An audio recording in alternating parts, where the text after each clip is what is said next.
All right. So this series actually talks about the answer of Jesus to his disciples concerning how to pray, because Jesus was once asked how to pray, and in which Jesus literally shared it and was recorded by Matthew. It was also recorded by Luke.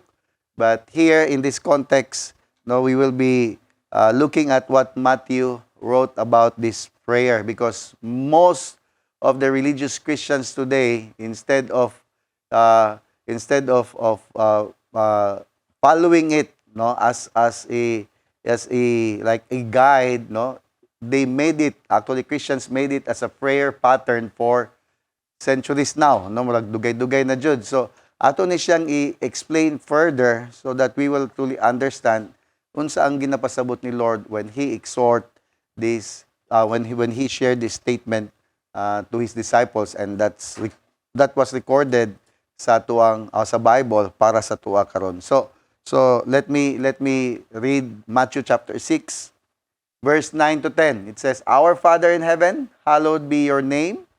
Your kingdom come. Your will be done on earth as it is in heaven." So again, this is the prayer na ginagamit nato normally, no?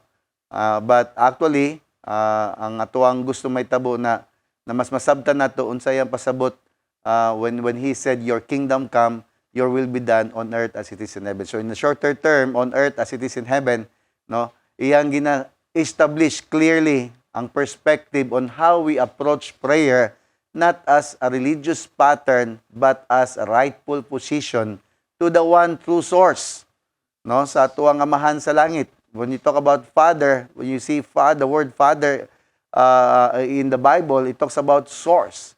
So Jesus is pointing out, if natay gusto may tabo, ang naman tay gusto nga prayer petition, na it should be the will of the Father who is in heaven, because He's the true source of everything and the creator of all things in heaven and on earth. Mo na ako'y gibuhat na quote diha na heaven is the source, earth is the resource. Are you there? Heaven is the source, earth is the resource. So when you talk about resource, you know, resource simply means what?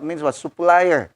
So earth is supposed to be the supplier, but you can never supply if you don't have the source. That's why if you want to be amply supplied, you must connect what is in heaven, because everything in heaven is the source.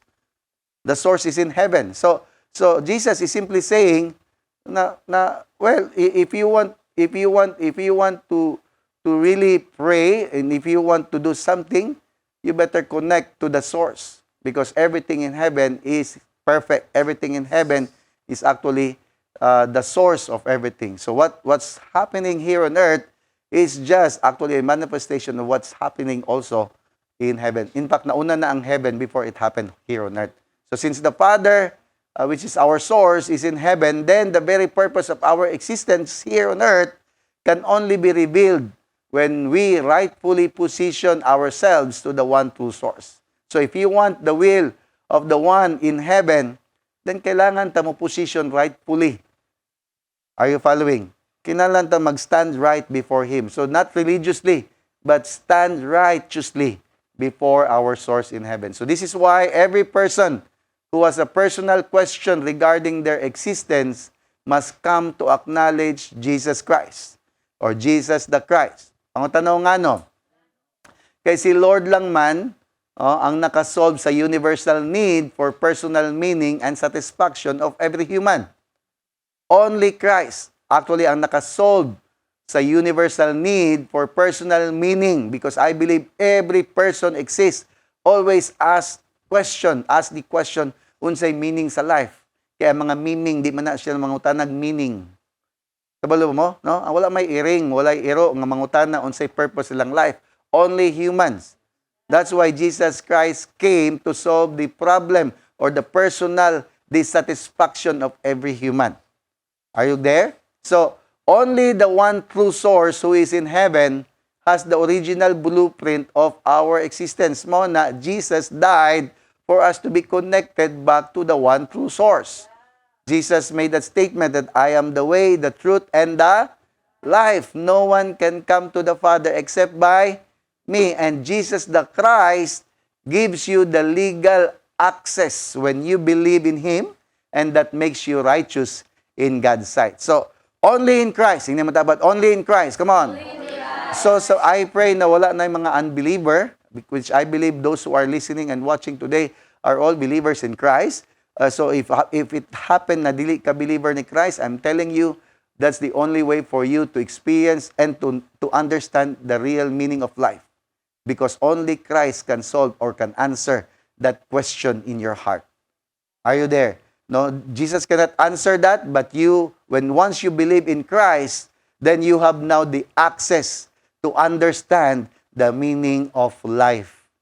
So many people today, they believe in Christ. Ang problem, wala lang gyapon sila kasabot unsa ang purpose sa life. Do you agree? Yeah, because what I'm trying to say, what the Bible says, Jesus is the one who gives us access. Siya ang nag-connect sa tuwa sa true source, sa tong source in heaven. So now we have the access, but it's all up to us if we will connect ourselves to the true source so that we may understand the meaning of life. Kasi pwede man nga believer ka kay Christ, pero wala ka kabalo sa meaning sa imong life. Nga naman, kaya wala kay relationship, wala kay connection, right relationship, right positioning with the Heavenly Father in heaven. Though si Christ, He died already so that we can have the connection, but it's still up to us, no, na mo connect sa tong source in heaven. So that's why I'm here telling everyone to connect. Get your heart right before our Father in heaven, because that's the only way for you to understand the reason of your existence. Have you ever asked the question, who am I? Have you ever asked the question? I'm not asking your name. I'm talking about, do you understand the reason why you exist? Kasi daghang tao karon buhay man, pero parang nagbuhay-buhayan lang. No? Tanawin mong tapad, buhi ba? Buhi? Importante nga buhi na, pero ang pangutana, buhi ba jud na? O basi nagbuhi-buhi ra? Basige kabuhi pa. Saba.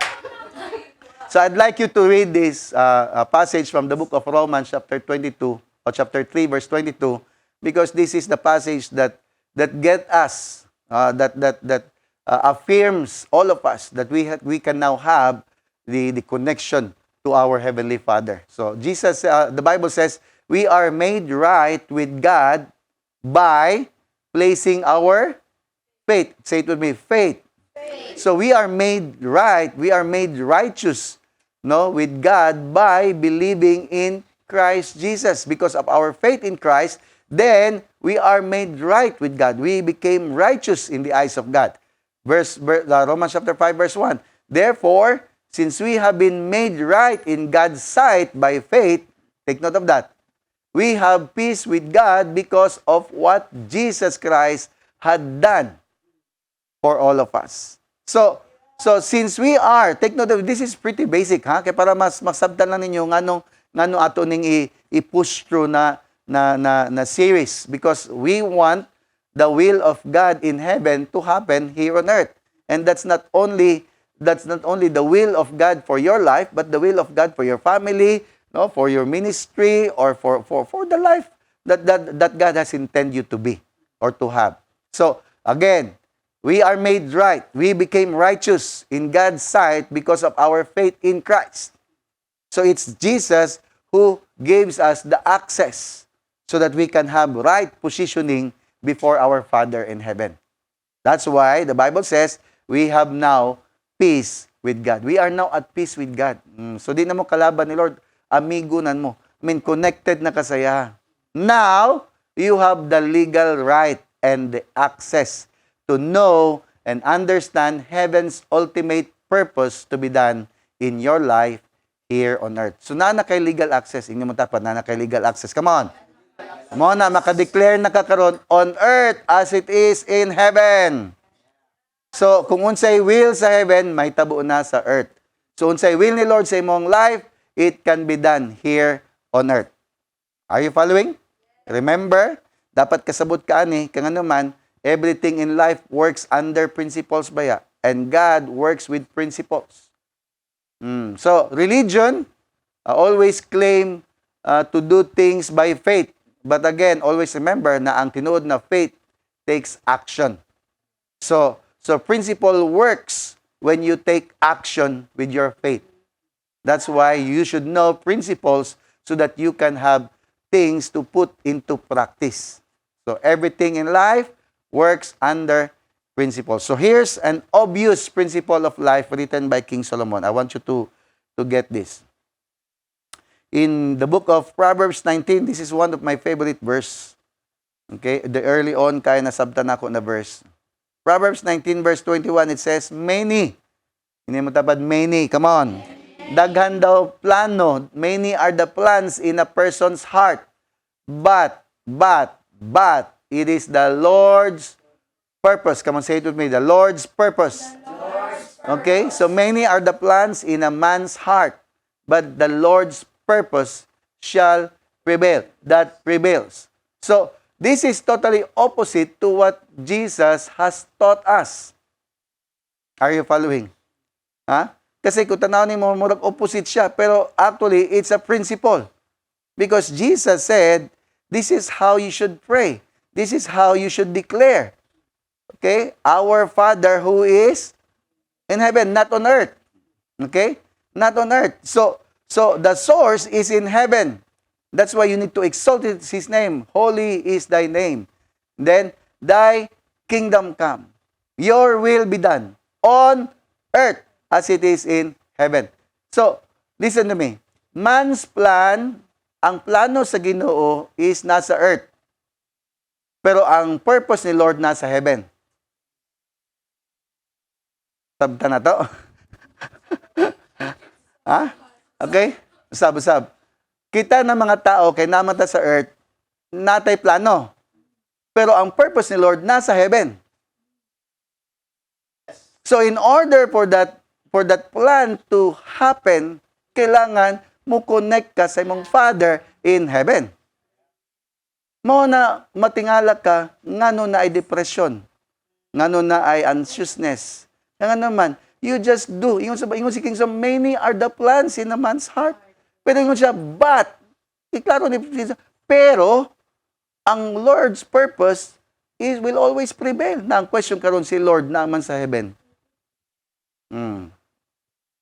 Nya, prevail man, may matuman, mo na stress jud ka. Mo na mag-aligaga jud ka because you just do things on your own lang.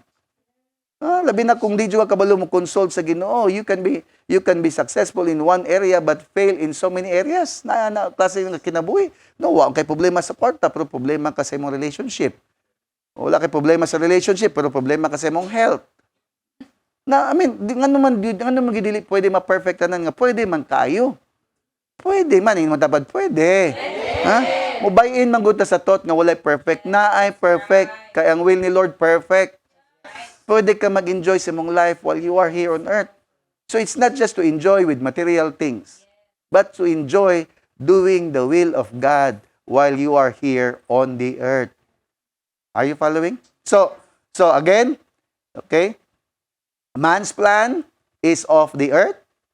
The Lord's purpose is of heaven.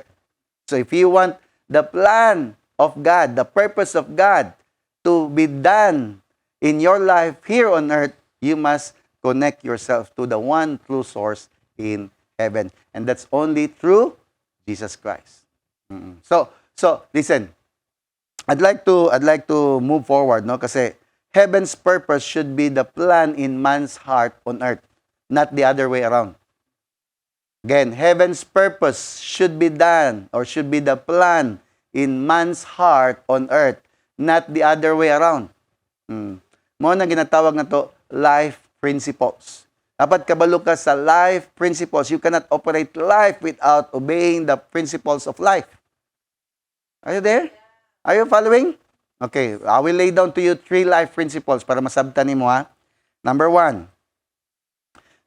principle, life principle number 1. The human need for personal meaning and satisfaction is universal. How many of you believe no dili lang ikaw ang nagasik og unsay meaning sa life. Almost all of the people, billions of people today, no, have sought after the meaning of life. And it's universal. Every person would always ask meaning, always ask purpose in life. So, normal na. So, kami, nag-ask na po niya ng question sa una. Me personally, I've been asking that question for 30 years. And praise God. No, gitubag na ng Lord. And now I'm doing the will of God. I know that this is the will of God in my life. That's why I'm confident sharing this to you because that's the only time that you can experience life. More than tinuod na life. Are you following? So, listen to me. Human beings, ako na yung sa Iran through. Human beings, no matter who they are or where they live, everybody wants to be successful. Tama ba? Isa rin gusto maging successful. Okay? So, because we think, mao na itong una nga pag successful ka, then you found meaning. You think na pag successful ka, satisfied ka. Ang question, tinuod ba na? Because this success is usually defined by the superficial rewards that are so glorified by media. Ha? No? Mao na kanang ginapakita na success ka when it comes to wealth. Successful ka because you have power. Successful ka because you are sikat. Successful ka because everybody saw you living in luxurious life, in prestigious life. Mao na ang atong gina-gauge na success. That's why people are pursuing that kind of success. Because that's what everybody is pursuing because they think that's success. Nga naman, tungod kay mo na gina-portray sa media. Mo na ma-pressure ka karon. Tama ba? Right? No, ma-pressure ka. Every person karon ma-pressure nga naman. Ang parents pa lang nimo gina-urge ka na to work hard to become somebody. Tagaan kag picture, dapat anik ka, mga parents. Napa mo diha? No? I-compare pa jud ka sa uban. Ma-hurt mo na, ma-pressure ka. Napay mga bookstore karon na loaded kayo with manuals that instructs readers how to get to the top. How to get power, accumulate power, how to get wealth, and how to be influenced. Mga bookstore. So pag magbasa ka karon wala jud kay lain aim kundi in fact before you would buy that book na sa imong mind I need to read this one because that's what you wanted because you think when you have power, when you have wealth, when you have influence, you are successful. Pero mabot jud na kaya pwede man ka successful, di ka satisfied. That's the question. Kasi, again, if you will not connect, that's what Jesus said, if you will not connect to the one who is in heaven and keep doing things here on earth by your own, and pursue ka sa unsang klaseng success nga gina-portray nga makita nato karon. You will be like each and everyone around in this world, on earth, pursuing, accumulating, reaching, and with everything, wealth, influence, power, money, everything. Pero ang problem, satisfied ba ka? Fulfilled ba ka? Because you can have power, you can have wealth, you can have influence, but are dissatisfied. Do you agree? Naman na makita man nato na tanan karon. Napay mga magazines, no? Mga magazines makita daw complete with cover photos, no? Nag-glamorize the rich and the famous and boldly promise shortcuts to success. Mona, this relentless pursuit of success has produced unglamorous result.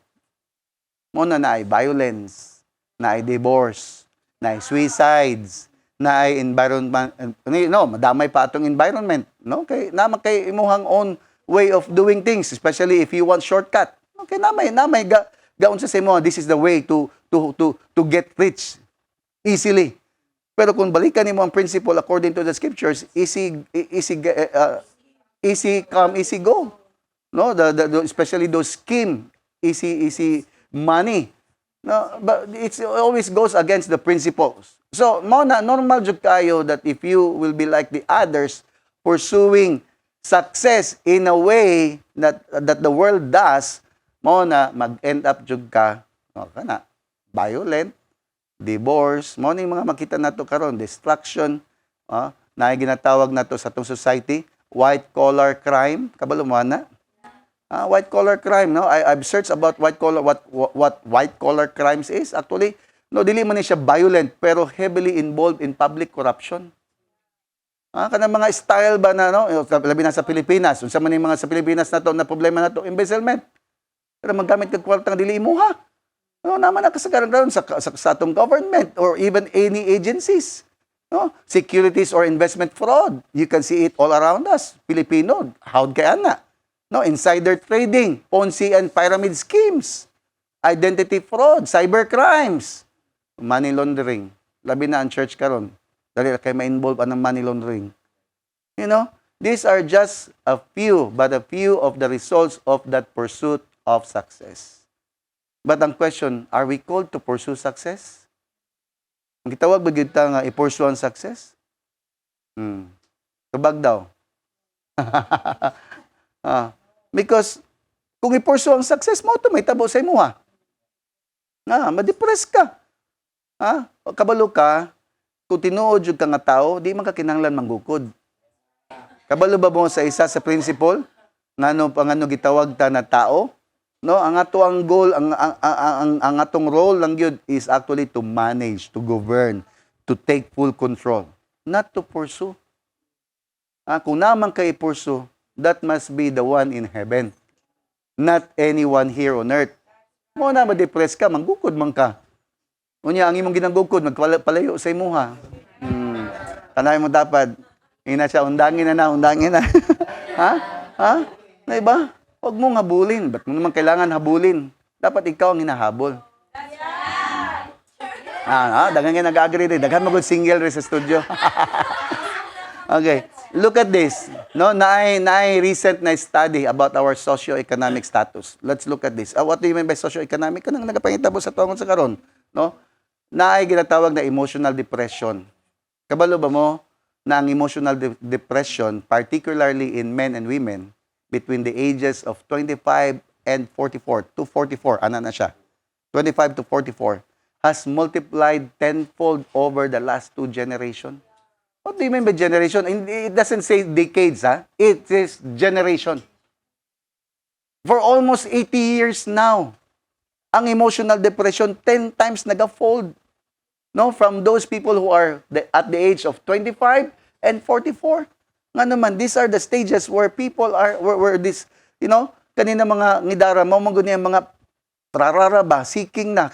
Yan ang problema, tungod kay wala na in line ang ilang pursuit according to the principle, mo na ma-depress gid sila. And some of them, di gid makaabot og 44, pangutan na ngano. Ang pakamatay na lang. Kaya di gid kaabot sa meaning, di gid nila matungkat ang meaning sa life.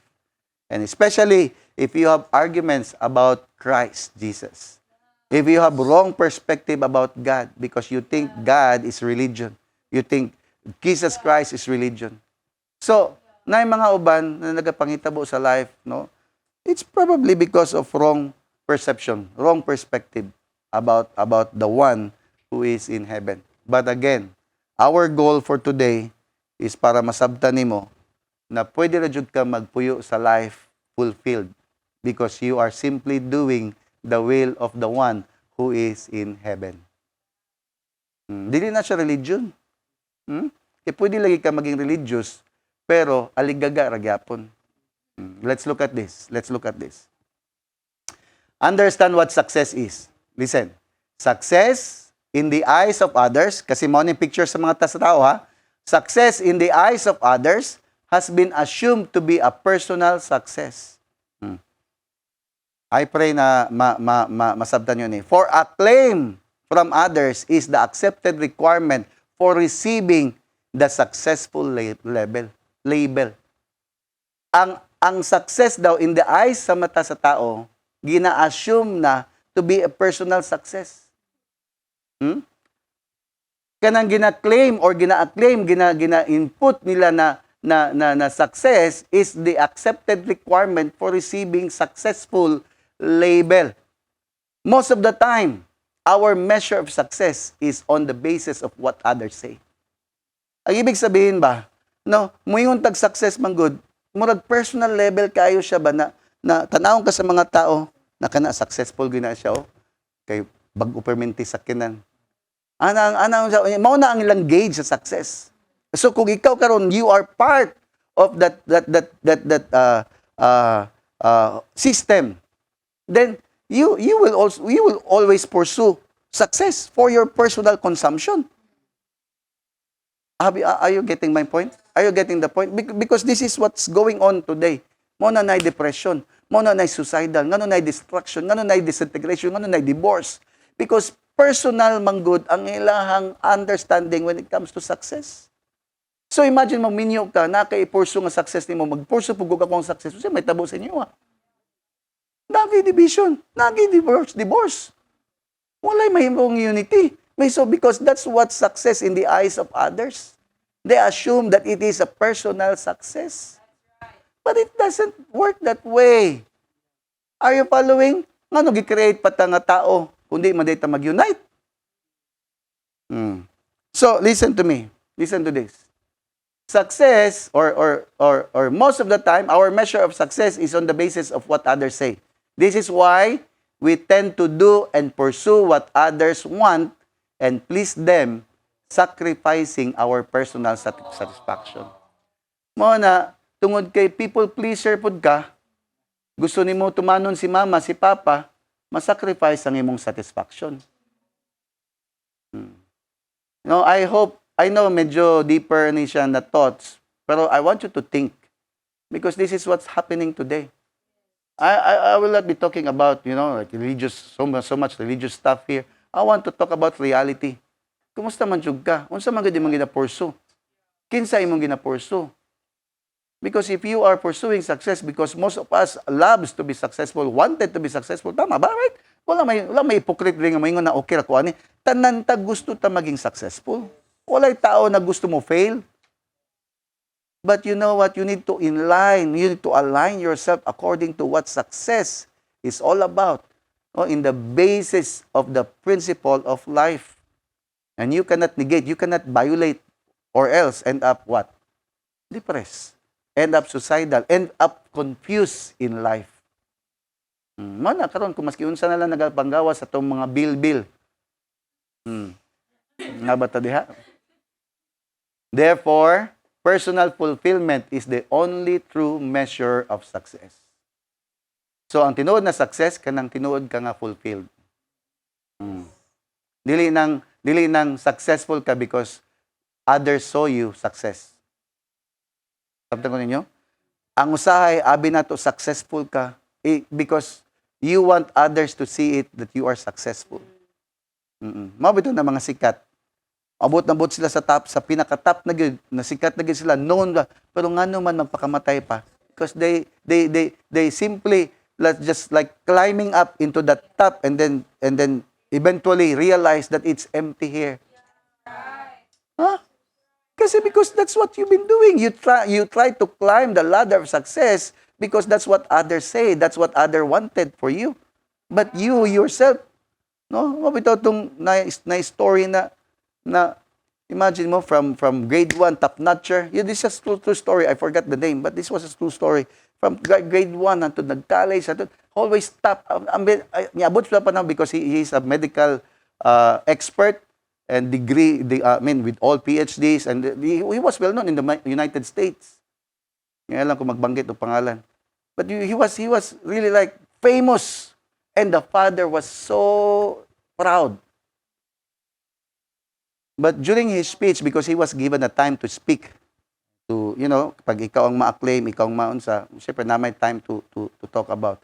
Dito siya nag-burst sa yung frustration in life. Imagine mo, people saw him and admire him like, wow, how I wish my children will become like him. People were applauding, but himself was actually weeping, exploding, because he's there, but not for himself. He's not fulfilled. He gibuhat lang niya to please because that's what his father wanted. Shock ang papa. This is true story. Shock ang papa niya.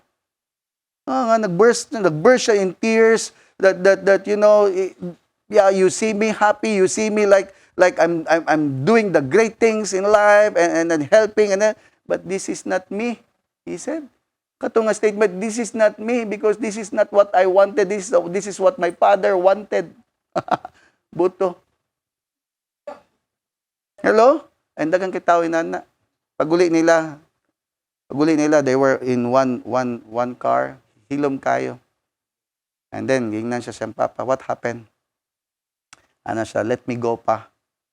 Drama kayo. Let me go.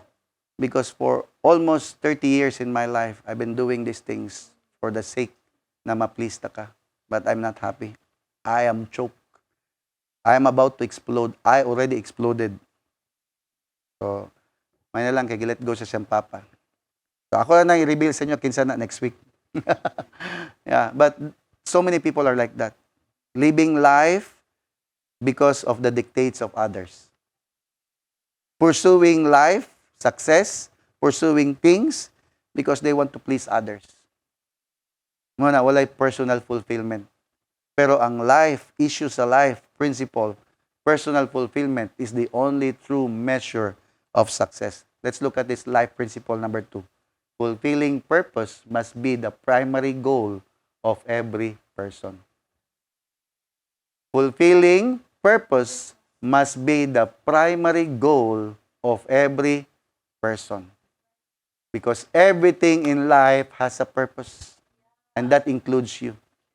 Your purpose probably can be tied up and connected with your family, but it's actually individual. You need to discover it yourself. Without purpose, life is an experiment. Dunggan man nato na kay Dr. Miles Permentino. No? Everything in life has a purpose. Without purpose, life is an experiment. Napay sa statement, without purpose, it's a haphazard journey that results in frustration, disappointment, and failure. Another thing, without purpose, life is a trial and error. Trial and error, kaya wala mga kabalo sa purpose. Trial and error game that is ruled by environmental influences and the circumstances of the moment. Mao na kung unsay naara diha, birara pod ka, kay mao maning usok karon nalarga, sabay ra pod ka sa tama mo na tanga-tanga, jud ka may tabo. That's a life. Mao ba na ang life? I've been there. Actually, I've been there. I was there. Kapoy jud. Many times muli kog balay mangutana ko, mao ra ba jud ning life? No? Tama kay kwarta, napog kay other pleasures than material things. Pero naagi emptiness makaungon jud ka. Is this what life can? If this mao ra ba jud life ma-offer sa life? Pag nana ka sa stage na kaya na nimo mag-support para sa imong sarili, and then you can dream more, you can accumulate more, and then eventually you will get married and then have children, and then children will grow, and then eventually they will get married also, then you will have grandchildren, and then if you're lucky enough to see your grandchildren having children, but eventually you will die. Mara ba jud na mamatay na mag-end-up ta mga matay. Hello. No, kay maski unsa kadagan sa imong na-accumulate sa kalibutan, di mo madala. Wala may mabitbit maski unsa pa ibutang da sa imong lungon. No, kaluton na sa uban. Remember, I have a friend, grabe. Ang gibutang sa lungon, sabay sa lungon, I think 10 pairs of Lacoste, one color each. Lacoste, tagpila ng Lacoste. Lacoste na kay mamo tayong paborito daw. Gi pabaunan og Lacoste pikindaghan na. Ano ko sayanga ba? Nga kay para na daw masuot daw. Anyway, so I don't know. This is what I understood. Without meaning, without purpose, life has no meaning. Life is a trial and error game. Hello? Listen to me. Ingon si Dr. Miles Monroe, in the absence of purpose, time has no meaning, energy has no reason, and life has no precision. It's powerful. Hello? Nabata diha. So I don't believe that you exist for nothing. Tanawin mo tapad, be? Natuo ba jud ka nga nay meaning ang kinabuhi, ana? Probably, murag di nimo makita karon pero sultihan ta ka, wa lang jud ka kailanan tawhana. Pangutana ko ngano? Kay siya po, wa po siya kaila siyang sarili jud. Mao na nakadiri sa TGFM para masabtan nimo ang purpose nimo nganong buhi ka. Nganong karon nga generation ka nabuhi, be? Ngano dili man sa panahon ni Magellan? Dili sa panahon ni Lapu-Lapu ba or ni katong katong mga nauna. Kisa ba sa panahon ni Hitler or probably natawag ka not as a Filipino but as a Jew. Ngano di man ka Jew. Jew tayo man kag height, no? Ngano dili man ko Amerikano. Some of you would ask question, nganong imong ilong mubo, nganong upaw, because we don't know the purpose. If you don't know the purpose, you will always ask many, many questions. So, this is why we will talk about this series, purpose. Say to me, purpose. Come on. Purpose. What is purpose? In the book of Dr. Miles, yung siya, purpose is the original intent of the creation of a thing. It's the original intention sa nag-create. Okay? Original reason for the existence of a thing. No? Pasani, gas of kaning baso, di man ako ni pwede gamiton na martilyo. No, gi-create ni siya para butangan og tubig, kape o sabay pwede ibutang para magamit na mainom. Once gamiton nimo siya martilyo, di na siya maka-function. No, he will be this thing will be the most miserable person kung gamiton nimo siya nga martilyo, kaning laptop or kaning iPad. Kung gamiton nako ni siya nga paypay, no? Power kayo. Siya ang pinaka-miserable. Kaya wala siya gi-create as paypay. No? Gi-create siya iPad, guys. Dili siya iPaypay. Ano? Gets ko din nyo? So, ang purpose is the original reason for the existence of a thing. In fact, it is the end for which the means exist. The end result. You are the end result. Meaning your life is the end result of the purpose sa imong existence. Meaning nibuto ka, wala na. Ano ang thought let me give you this illustration.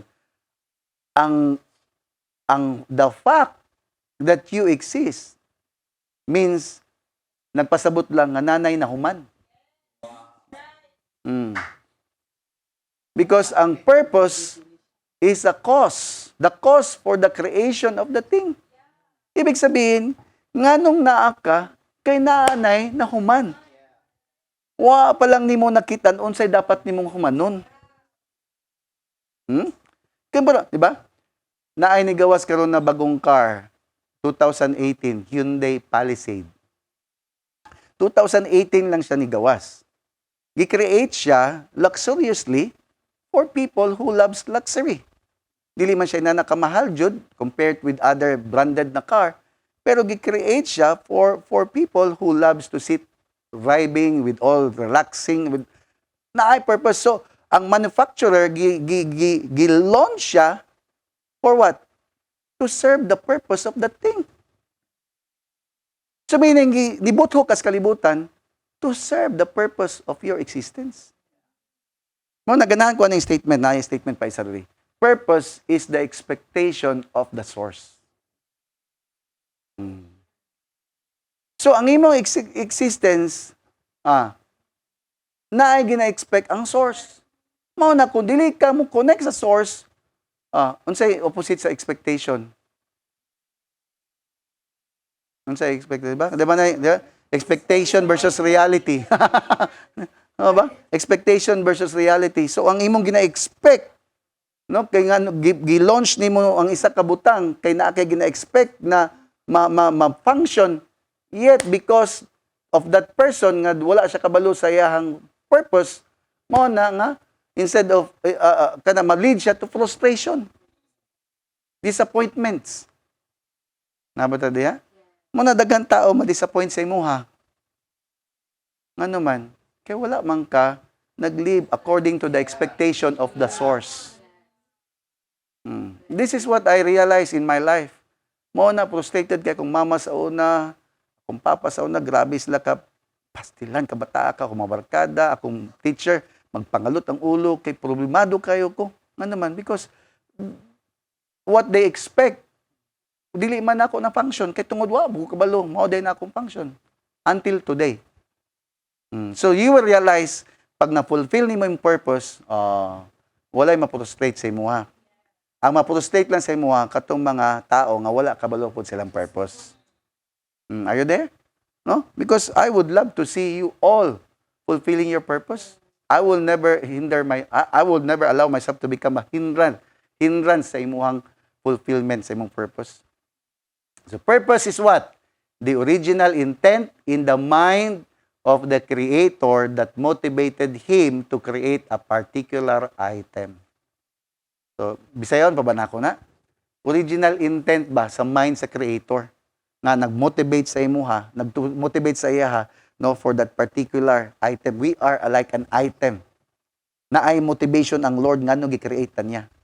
And the motivation behind in his mind, no, especially as men, as human, is for what? To act like him, because we are created in the image of him, in the likeness of him. So in his mind, he created us to be like him, to function like him, to operate like him, to control like him, to ordain like him, or to do something like him. So purpose is the original intent in the mind, what? In the mind of the creator that motivated him to create a particular item.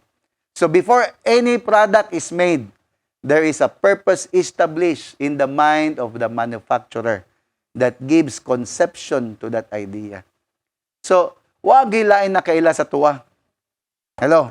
Wala ilain na kaila sa imuha. Imong mama, wala na kaila sa imuha actually. Nailhan lang kanya based sa yung nakita nimo. Pero ang tinuod nga nakaila sa imuha, ang imong manufacturer. Imong mamag papa, dili na sila manufacturer. Gigamit lang, resource lang na sila, no?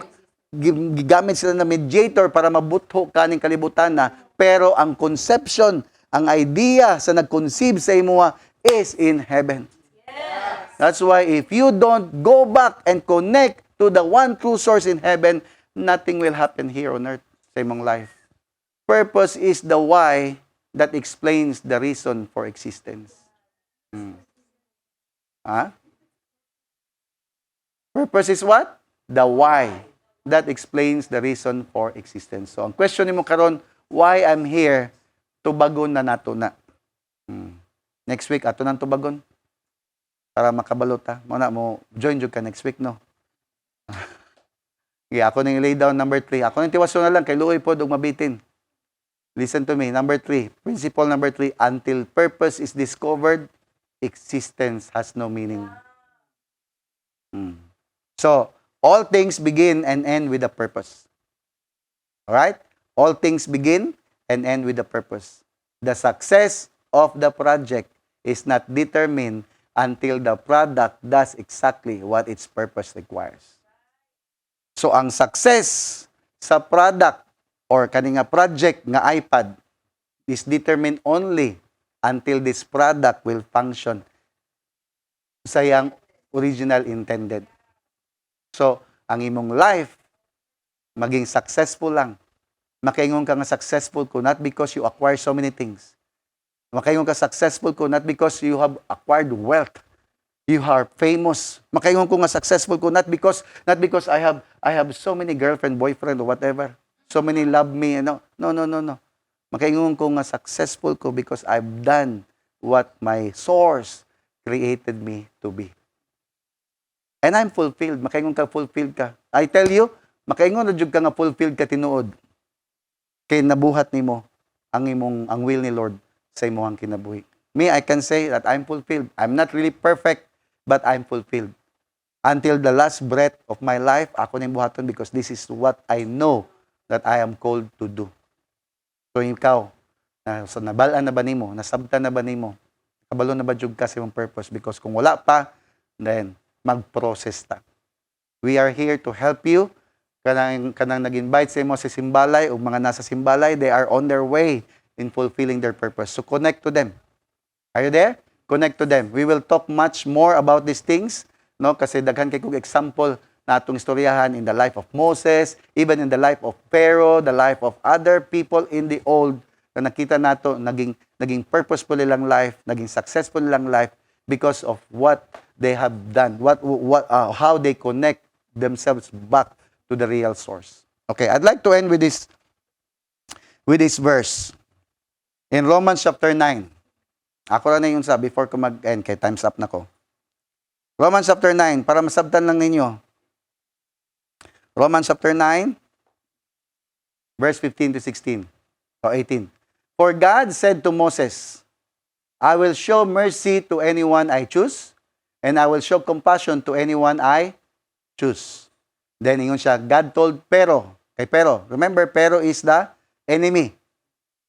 Tama? Moses is the actor. Okay? Siya ang, so Pero ang opposition. But ingon siya kay Pero, I have appointed you for the very purpose of displaying my power in you and to spread my fame throughout the earth. So, ingon sa verse 18, so you see, God chooses to show mercy to some and chooses to harden the hearts of others, so especially those who refuse to listen. So the point here, na si Lord Gud ang nakabalo sa tanan. Kabalo gid siya nga si Pero gahig heart. Mo na gamito niya ang pagkagahig heart para maging famous siya. Para ma-display ang power niya. Because the time that Pero refused to listen to Moses, that's where miracle took place. Imagine mo the 10 plagues happened because of Pharaoh. So, ang purpose ba na masking ngano na ay wicked, basi mag-question ka ngano na may wicked, ngano man sila, everything has a purpose. Because even wicked people naa sila'y purpose. Walay nag-exist sa kalibutan na walay purpose. Are you there? Proverbs 16 verse 4. Mao ni pinakalas na verse. The Lord works everything, take note of that, together to accomplish His purpose. Even the wicked are included in His plans. He sets them aside for the day of disaster. I am sure naminaw ka, dili ka wicked. So dili po disaster ang prepare ang gahulat sa imuha. I believe you are here, you listening, because your heart wanted to be right. Wanted to do something that is good. And the Lord, He heard your cry. The Lord heard your voice. The Lord heard your kanang longing and dissatisfaction, kanang imong unfulfillment na mga pagbati. That's the very purpose why you are here, listening, watching, because God is about to pour out His purpose, to reveal His purpose upon your life. So just stay tuned. Just connect. No, in a matter of time, you will share, you will inform the rest of the people around you na tinuod jud ay na purpose ang imong life. Walay aksidente. Imong life is never an accident. Your life has a meaning, and you are created for this generation. Actually, I'm telling you ahead of time to solve a problem. Ana ang nagulat sa imuha. All right? So let me pray for you. Father, in the name of Jesus, we thank you, Lord, for this things that you have revealed, that you have showed upon all of us. Salamat, Lord, for allowing us to understand the very reason why you have created all of us. Lord, the very thing, Lord, oh God, that we need to be mindful is not to really pursue success according to the terms and the patterns of this world, but pursue you so that everything will just flow from you, Lord, oh God, through in our lives. Salamat kaayo, Lord, for allowing us to understand na ikaw gid ang tubnganan, ikaw ang tuburan sa tanan, you are the source, that only in you that we can find true meaning in life. So, Lord, help us connect ourselves back to you in Christ Jesus. So, if you are that person, you want to connect back to our source. You know, there's no other way apart from Christ. All you have to do is to acknowledge Christ Jesus as the Lord, not just a Savior, He already saved you, but acknowledge Him as your Lord and Master. If you are that person, I will lead you into a prayer of commitment that starting today, you will connect yourself to Christ, believe, have faith in Him, and acknowledge Him that He is the way, the truth, and the life, that He would connect you back to the true source in heaven, and the true source in heaven will give you, reveal to you the meaning of your existence. So if you are that person, I want you to follow this short, simple prayer with me. Make this your own personal prayer to our Lord. Come on, pray with this prayer with me. Lord Jesus, thank you so much for giving me life to the max. I declare today that you are Lord, you are my Savior, and you are my King. Today, Lord, I ask you to forgive me from doing things on my own. But now, I entrust to you everything, every plan, every reason.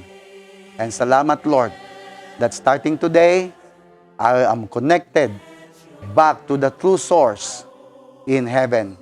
My Father, who is in heaven, is now my Father. And thank you, Lord. I love you, and I will praise you, honor you, for revealing the truth about me starting today. In the mighty name of Jesus, I pray. Amen and amen. Father, in the name of Jesus, let your will be done. Let your kingdom come on earth as it is in heaven. God bless you and shalom, everyone.